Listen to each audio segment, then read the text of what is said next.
There was a time in Indian politics when leaders openly demanded accountability.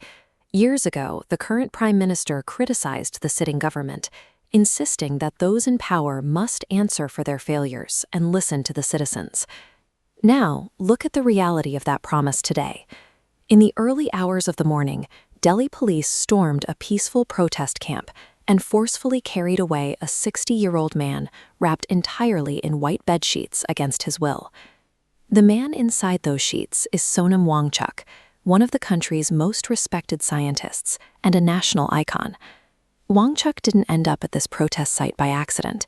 He was standing in solidarity with a massive wave of students, demanding the immediate resignation of the education minister, Dharmendra Pradhan, over catastrophic failures in the examination system.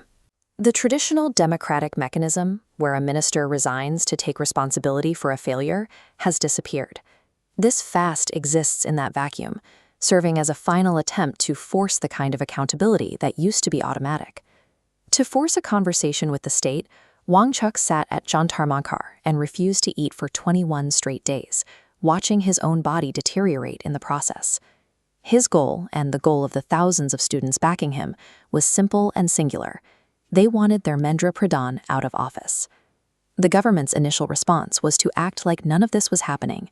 Aligned media networks enacted a total blackout on the protest, and officials maintained strict radio silence, betting that the movement would eventually exhaust itself.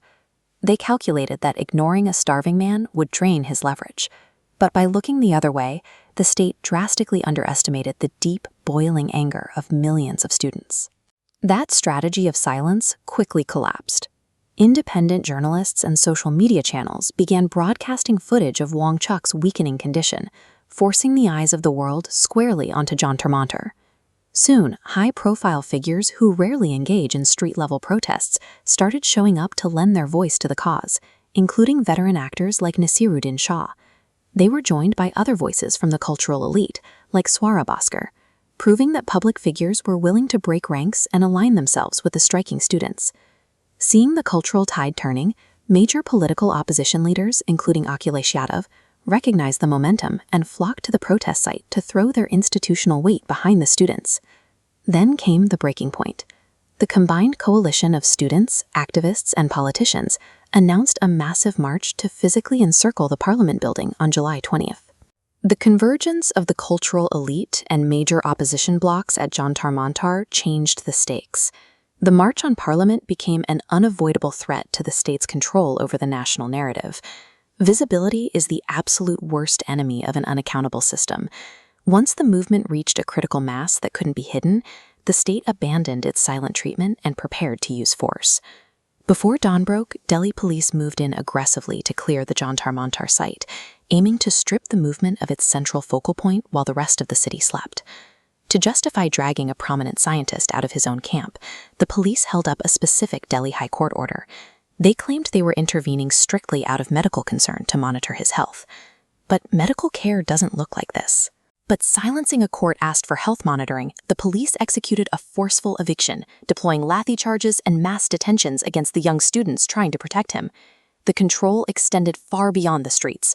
When Wangchuck's wife, Gitanjali, arrived at Safdarjung Hospital with a team of doctors, officials completely blocked them from accessing any of his medical reports. The state successfully weaponized a judicial mandate for medical care, twisting it to execute a swift political silencing. It proved that legal frameworks can and will be bypassed to protect government ministers from facing the public. But silencing a movement in the digital age almost never works. By removing Wangchuck, the state accidentally supercharged the protest. Instead of dispersing, the protest site at Jantar Mantar is right now overflowing with a massive wave of protesting Gen Z students.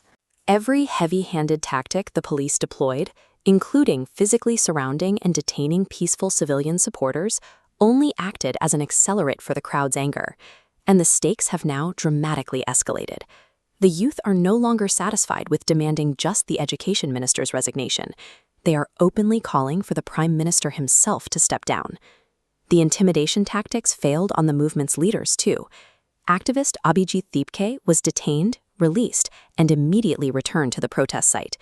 Even after an agitator threw blue ink in his face, he calmly wiped it off and continued to lead the crowd. Taking the microphone, Deepke made a clear declaration. He is taking over Wang Chuk's hunger strike, and the planned march to encircle Parliament on July 20th is moving forward exactly as scheduled. Wang Chuk's fast began as a demand for a democratic dialogue.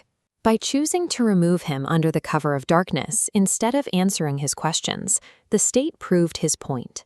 The early morning raid hasn't ended the movement.